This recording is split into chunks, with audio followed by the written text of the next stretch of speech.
Hi, friends. It's May 29th, 2024, and I'm just posting these videos to as part of like a video journal of dealing with my brother's isolation and confinement by his group home, L'Arche, L'Arche.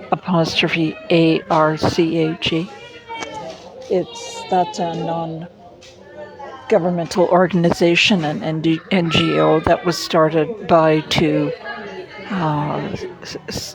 SEX Predators. Believe it or not, one of them was a retired Canadian naval officer named Jean Vanier, who is the son of the Governor General of Canada, Georges Vanier. And his name is spelled Jeanvanier. So he and defrocked excommunicated Catholic priest named Thomas Philippe from France got together and started up group homes for vulnerable, profoundly disabled adults in France. And then that concept spread, and the group home L'Arche spread around the world. And in 2019, it was discovered after Jean Vanier's death that he had been assaulting the workers at these group homes, that he was using the group home as a place to predate on the workers. And at least 28 women came forward. And L'Arche, for some reason, was allowed to investigate itself for several years. The police were never involved. And they wrote a report, a 900-page report that was published on January 23rd, 2023. So when my mother placed Paul in the L'Arche group home in Vancouver, actually in Greater Vancouver, in the suburb of Burnaby, she didn't know any of this. None of us knew any of this. This was in 1993. And I've been dealing with L'Arche for over 30 years. And I provided them with free care. I had Paul, after my mother died, Paul lived at my mother's home on weekends and holidays until 2004. And when my mother died in 2004, my two sisters and I took care of that lived in Greater Vancouver, cared for Paul on weekends and holidays.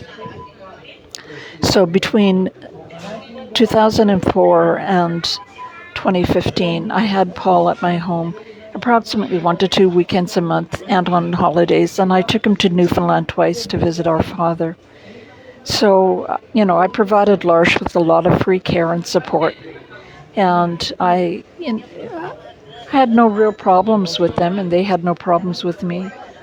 In 2015, I had a series of serious health setbacks. I had a heart attack. I was diagnosed with lupus. I lost my house in foreclosure. I had no income. I stopped practicing law.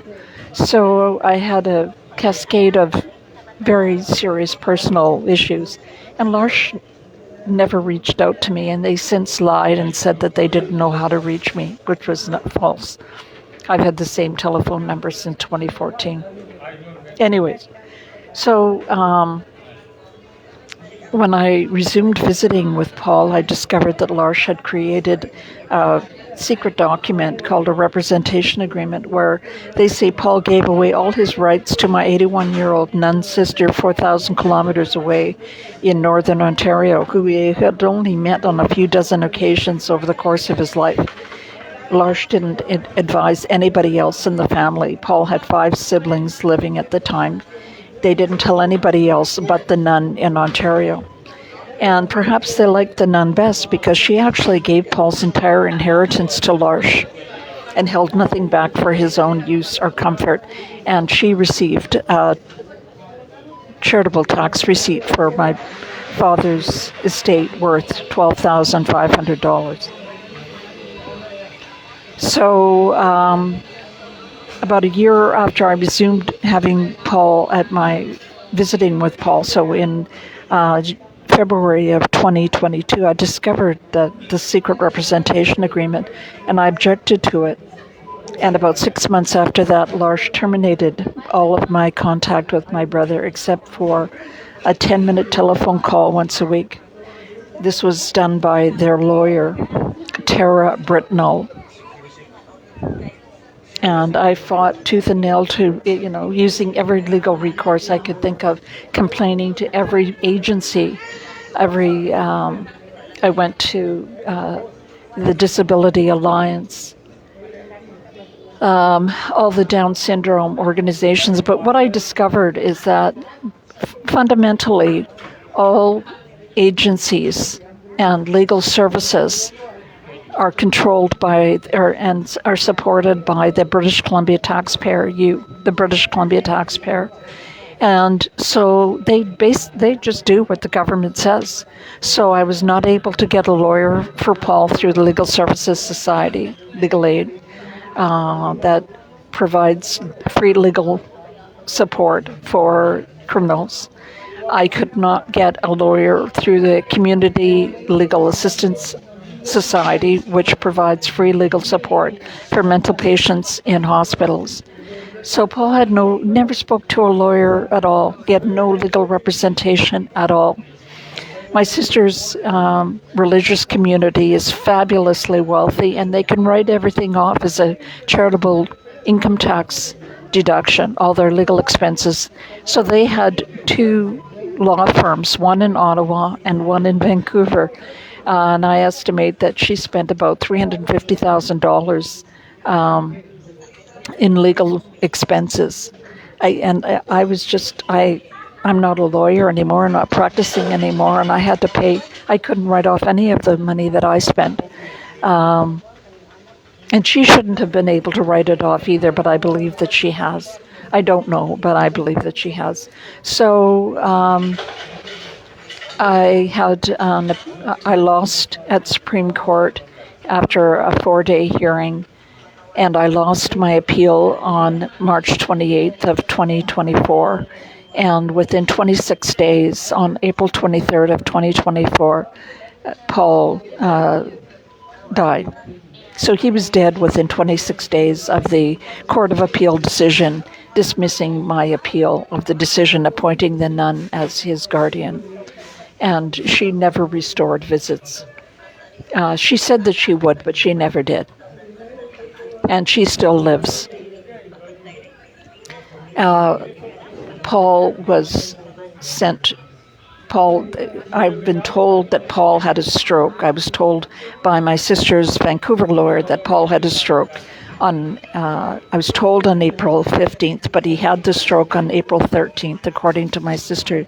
So he sat for 2 days with no family member visit and no family visitor. I wasn't told until the evening of April 15th, and I was at the hospital within an hour. My sister took 2 days to come, and then she said, if I was at the hospital, she sat at his bedside. But if she didn't think I was there, she would sit in the hallway and read her smartphone. But every minute I was either at the hospital for 12 hours a day, or I was in court trying to restore the visits. And what I saw is that what shocked me, and I don't know a lot, I was trained as a psychologist assistant. I worked for the government, and I know a lot about psychology and about recovery, and I was shocked to see how well Paul was recovering. That on my second visit to him, I brought a book for him.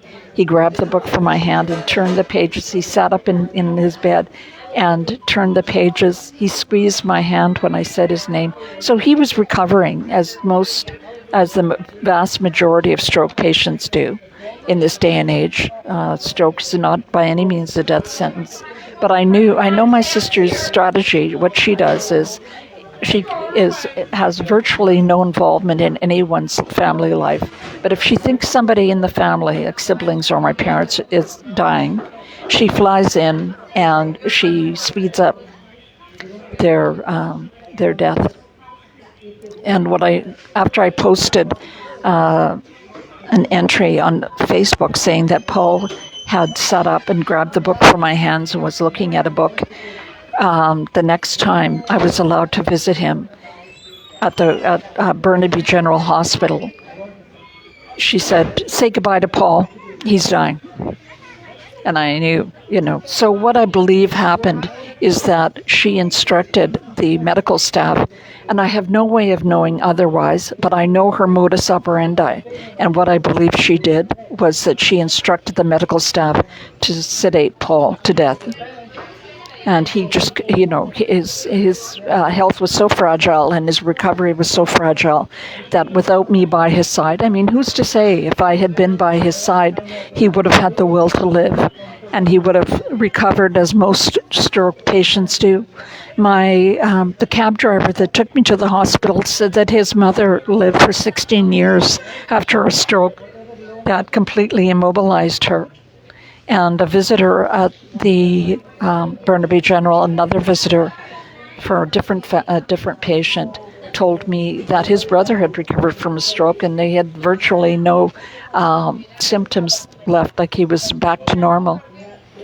But I knew that Paul would never be given that chance by my sister. She fancies herself the angel of death, and I believe that she instructed the medical staff to euthanize Paul by sedating him to death. Now, in Canada, it's legal for doctors to kill patients if the patients have informed consent, and they have to be mentally capable. So the doctors cannot kill patients, or patients cannot be asked to be killed by medical assistance in dying if they're not capable. And the one thing we know about Paul, and that everybody agrees on, he's not capable. So I think this is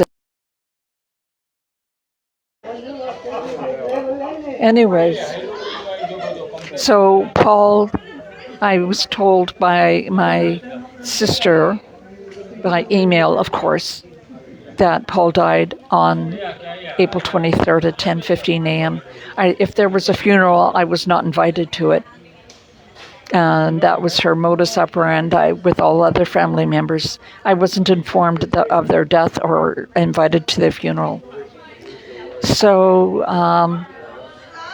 I'm before the Supreme Court of Canada right now. I've asked for leave to appeal the decision dismissing my application or petition to be appointed Paul's guardian.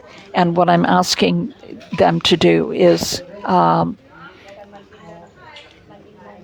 to bring into or recommend that Paul's Law be enacted in Canada. This is called Peter Falk's Law in the United States, where legal guardians of incapable adults are not permitted to isolate and confine them from loved ones. And in Paul's case, I had 2 medical reports from board-certified psychiatrists saying there was no reason for Paul to be isolated and confined from me, and that actually he should be able to visit me at my home.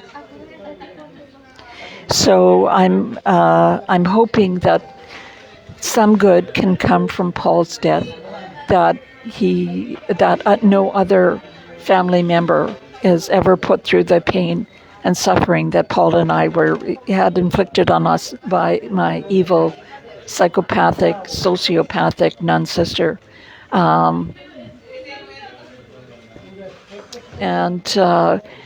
still relying on my Facebook friends for support. Please pray for us. Contribute to our GoFundMe account. I'm at the Supreme Court of Canada now, and if I'm granted leave to appeal, I'll need to retain a lawyer. And I have a lawyer. I've identified a lawyer who's willing to appear at the Supreme Court of Canada. And contribute to our GoFundMe account. and by clicking on the link in the description box for this video and copy and paste the email that I'll put in the description box for this video and send it to the government bureaucrats who can change the law and prevent this painful, sadistic treatment from ever happening again. Paul died surrounded by large strangers. What L'Arche's business model is to hire people who are not Canadian citizens, who are passing through Canada, who speak English as a second language. So Paul was surrounded by strangers. If there was anybody out there at all, the nun is a stranger to him, as I said. So we still need your help. I'm still struggling. I have already visited a trauma counselor for one session. I have another session booked for next week. It's, nobody should, people die, but nobody should ever be put through this torture again. Take care, everybody. Paul, I miss you so much. I think about you all day, and I hope that we can change the law so no one else ever has to go through the suffering that you were put through, dear.